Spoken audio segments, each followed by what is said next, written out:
What if I told you that you could achieve financial independence with just $300,000? Not $2 million like most financial advisors claim you need. Not even the $500,000 that some experts say is the bare minimum. Just $300,000, and you could potentially never work another day in your life. Most people would laugh at that idea. They'd say you're living in a fantasy world where money grows on trees and expenses don't exist. But here's the thing that might blow your mind. There are people right now living comfortably, traveling the world and pursuing their passions with exactly that amount of money working for them. My name is Adam, and I help people understand how simple financial strategies can create extraordinary results. If you're tired of being told you need millions to retire and want to discover how regular people are achieving freedom with far less, subscribe to the channel so you can avoid listening to Karen whine about her kids at the water cooler every morning for the next 30 years. Here's where most people get stuck before they even start.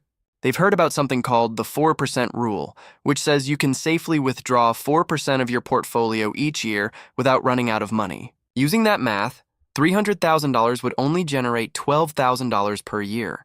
That's just $1,000 per month, and most people immediately think that's impossible to live on. But here's what the traditional financial advice won't tell you. The 4% rule was designed for people who want to maintain their current lifestyle forever without ever touching their principal. It's built for someone making $100,000 per year who wants to spend $100,000 per year in retirement. That's not financial independence. That's just shifting from earning money to spending money.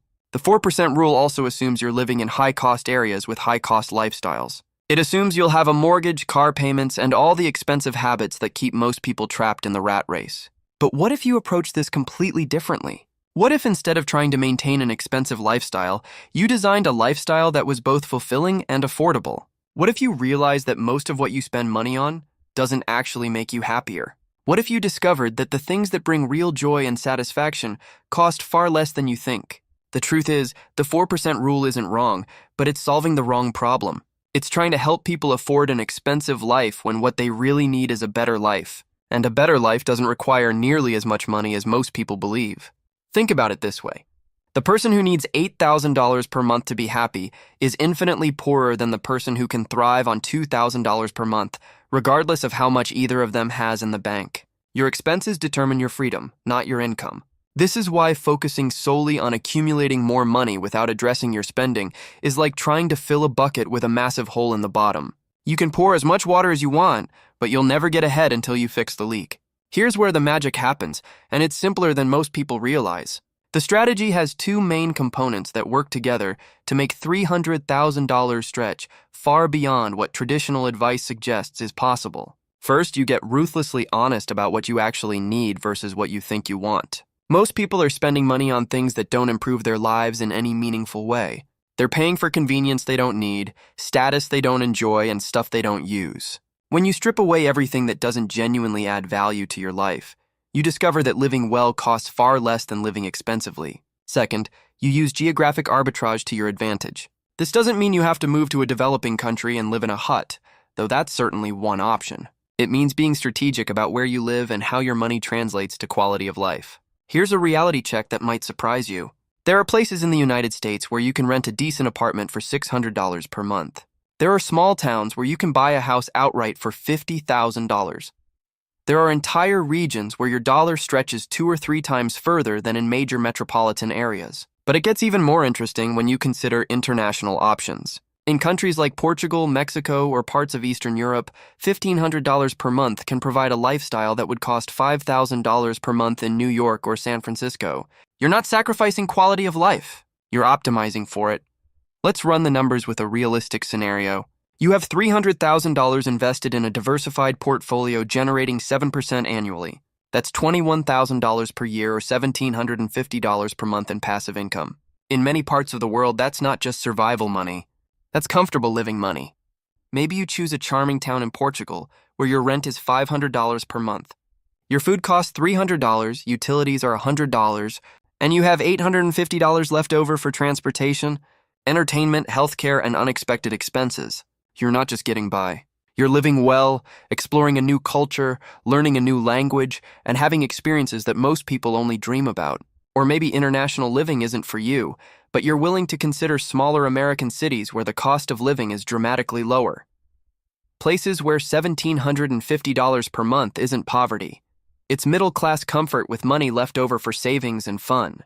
The key insight is this: your money doesn't care where you spend it, but where you spend it determines how far your money goes. Geographic arbitrage isn't about lowering your standard of living. It's about raising your standard of living while lowering your cost of living. Here's something that will completely change how you think about financial independence, and it's an advantage that most high earners will never have. When your income is low, the tax system actually works in your favor in ways that can dramatically accelerate your path to freedom. Let me explain how this works because it's honestly mind-blowing once you understand it. If you're living off $21,000 per year from your investments, you're not just in a low tax bracket. You might not owe any federal income taxes at all. For 2025, the standard deduction for a single person is $15,750. That means the first $15,750 of your income is completely tax-free. If your total income is $21,000, you're only paying taxes on $5,025. At the 10% tax bracket, that's just $525 in federal taxes for the entire year. But it gets even better. If your income comes from qualified dividends and long-term capital gains, which it will if you're investing properly, you might pay zero federal taxes on that income. The capital gains tax rate for people in the lowest tax brackets is literally 0%. Think about what this means. You could be living comfortably on $21,000 per year and keeping almost every penny of it. Meanwhile, someone making $100,000 per year is losing $25,000 or more to taxes alone. They need to earn $125,000 just to take home what you're keeping from $21,000. This tax advantage extends beyond just federal income taxes. Many states have no state income tax, and if you're living internationally, you might qualify for the Foreign Earned Income Exclusion, which can eliminate U.S. taxes on income up to about $120,000 per year. But here's where it gets really interesting. Because your official income is so low, you might qualify for subsidies and programs that high earners can't access. Healthcare subsidies through the Affordable Care Act, for example, could reduce your health insurance cost to almost nothing. You might qualify for reduced cost utilities, property tax exemptions, or other local programs designed to help people with lower incomes. The irony is that you're financially independent with $300,000 in assets, but on paper your income looks like you need help. This creates a situation where your effective cost of living drops even further. If healthcare that would cost a high earner $800 per month only costs you $100 because of subsidies, that's $700 more per month in your pocket. That's $8,400 per year in additional purchasing power just from being smart about your tax situation. The wealthy understand this principle, which is why many billionaires have surprisingly low official incomes. They've structured their finances so their wealth grows through appreciation rather than taxable income. You're essentially using the same strategy, just on a smaller scale. Now let's talk about how to actually build that $300,000 portfolio, because this is where most people get overwhelmed and give up before they start. The good news is that the strategy is much simpler than the financial industry wants you to believe. First, forget everything you've heard about complex investment strategies, individual stock picking, or trying to time the market. You don't need to become a financial expert or spend hours analyzing companies. You need a boring, reliable approach that works while you sleep.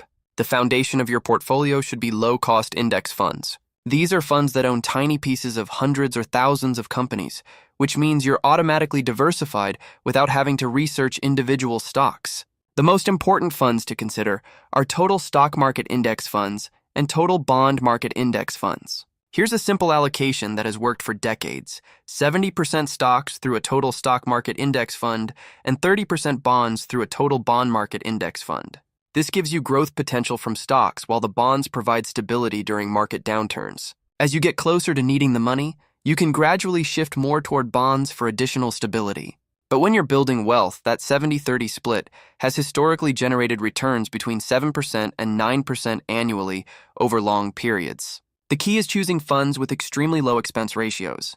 You want expense ratios under 0.1% if possible. This might seem like a tiny difference, but over decades, high fees can steal hundreds of thousands of dollars from your returns. Now, how do you actually accumulate $300,000? If you can save $1,000 per month and invest it in this portfolio, you'll reach $300,000 in about 20 years, assuming 7% annual returns. If you can save $1,500 per month, you'll get there in about 15 years. But here's where most people sabotage themselves. They think they need to save huge amounts from day one. Start with whatever you can, even if it's just $200 per month. The habit of consistent investing is more important than the amount when you're starting out. Every raise you get, every tax refund you receive, every bonus or side hustle income should go directly into this portfolio. Don't let lifestyle inflation steal your future freedom.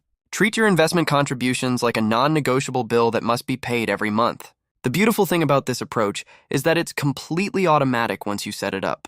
You can have money transferred from your checking account to your investment account on the same day you get paid. You never see the money, so you never miss it. Most brokerages offer automatic investing where your contributions are immediately invested in your chosen funds. This eliminates the temptation to time the market or make emotional decisions based on daily market movements. The hardest part isn't the investing strategy. It's maintaining the discipline to keep investing consistently, especially during market downturns when everything feels scary. But those downturns are actually when your regular contributions buy the most shares for your money. Here's where this strategy gets even more powerful, and it's something that traditional retirement advice completely ignores. You don't have to choose between working full-time forever or never working again. There's a middle ground that makes $300,000 go much further while giving you incredible flexibility. It's called Barista FIRE, and the concept is brilliant in its simplicity. Instead of generating 100% of your income from investments, you generate maybe 60% to 70% from your portfolio and cover the rest with part-time work that you actually enjoy. Think about what this means for your numbers. If your $300,000 is generating $1,750 per month, you only need to earn an additional $500 to $800 per month to live very comfortably. That's not a full-time job. That's 15 to 20 hours per week doing something you find interesting or meaningful. Maybe you work part-time at a local bookstore because you love being around books and talking to readers. Maybe you do freelance writing, tutoring, or consulting in your area of expertise. Maybe you drive for a rideshare service a few hours per week or sell crafts online. The key is that you're choosing this work because you want to, not because you have to. This approach creates multiple layers of financial security. If the stock market has a bad year and your investment income drops temporarily, your part-time income helps bridge the gap. If you get tired of your part-time work, your investments provide a safety net while you find something else or take a break entirely. But here's the psychological benefit that might be even more valuable than the financial one. Many people struggle with the idea of complete retirement because they derive meaning and social connection from work.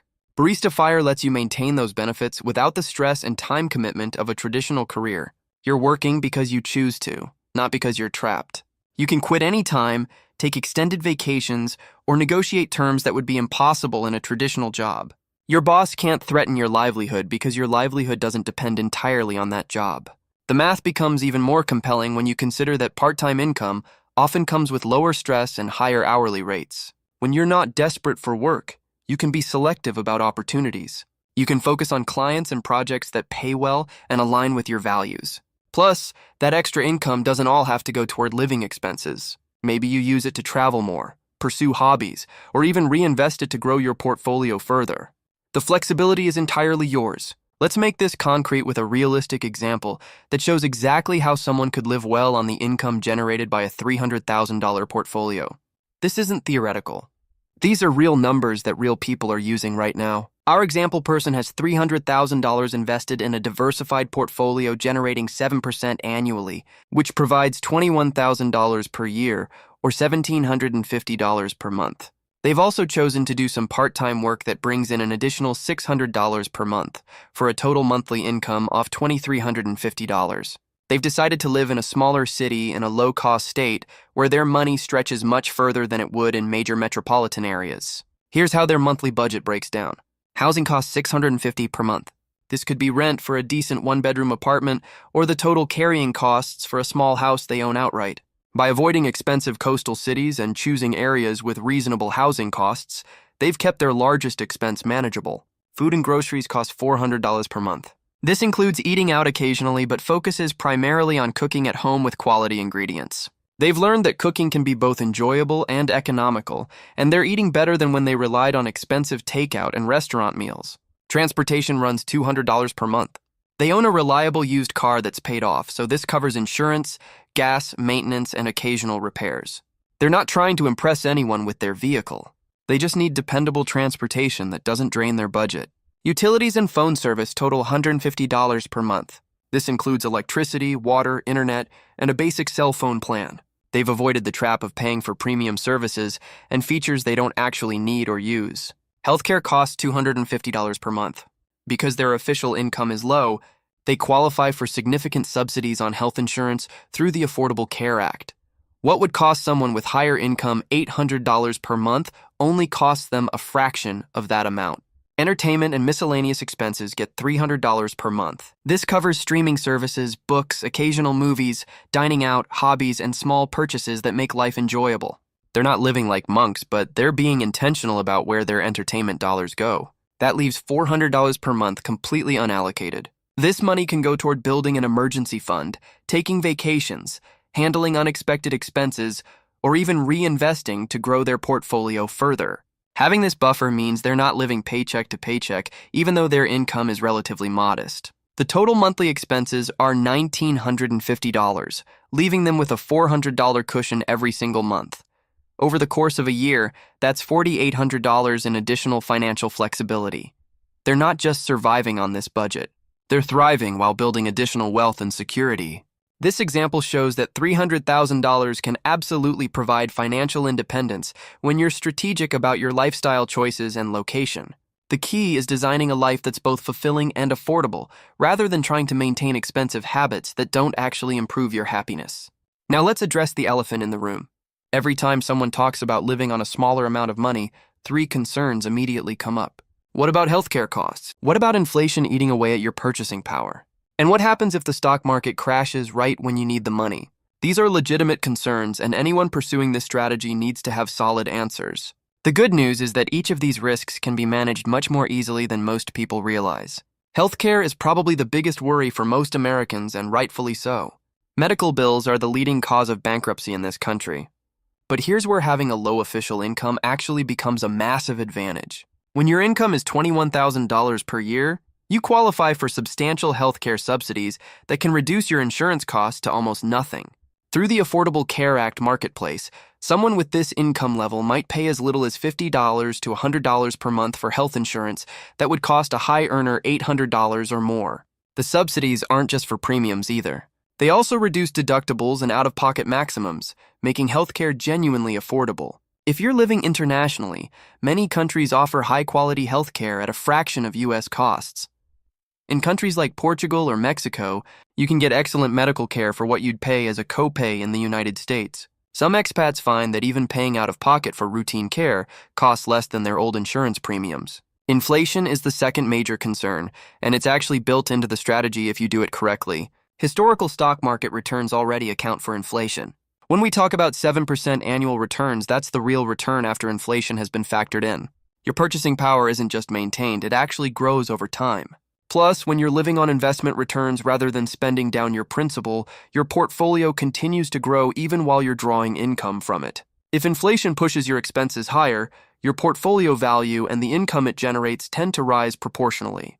The flexibility of this approach also provides inflation protection that traditional retirement plans lack. If costs rise significantly in one area, you can relocate to somewhere more affordable.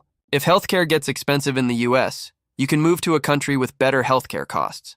You're not locked into any particular location or lifestyle. Market crashes are the third big fear, and this one requires the most careful planning. The key is understanding that market volatility is temporary while market growth is permanent. Over any 20-year period, the stock market has never lost money. The crashes are real, but they're also opportunities if you're prepared for them.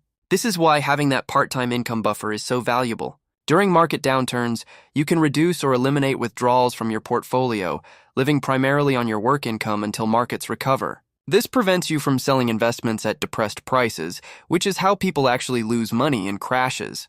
You can also structure your portfolio with a bond allocation that provides steady income even when stocks are volatile. Those bonds act as a stabilizer, generating consistent returns that can cover your basic expenses while your stock investments recover. The most important protection against all these risks is flexibility. When you're not locked into expensive commitments like large mortgages or car payments, you can adapt to changing circumstances. You can reduce expenses temporarily, increase income temporarily, or relocate to more favorable conditions. This adaptability is actually a huge advantage over traditional retirement approaches that assume you'll maintain the same lifestyle and location forever. Economic conditions change, but your ability to respond to those changes determines whether they become problems or just minor adjustments. Here's what this all comes down to. Financial independence isn't about accumulating massive wealth or living like a millionaire. It's about having choices. It's about waking up each day knowing that you're living your life according to your values rather than your bank account balance. But if you do want to live a baller lifestyle by making $10,000 a month or more from dividend income, watch this next video.